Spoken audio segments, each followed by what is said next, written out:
You are ridiculously ignorant of what is the problem here in the Philippines. You want the war on drug policy to change because of Kian and Carl. Is that how you look at it? So, Temptes, hindi ka concerned doon sa mga inosenteng pamilya na biktima ng droga.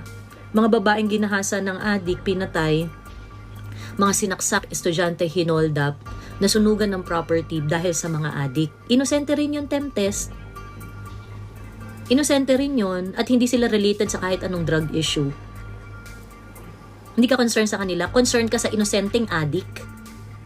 Pero hindi ka concerned sa mga inosenteng private citizen who works hard in order to live a decent life. Is that how you show your values, Temptes? Na ang ipaglalaban mo, mga inosenteng adik, imbis na mga hard-working, innocent Filipinos.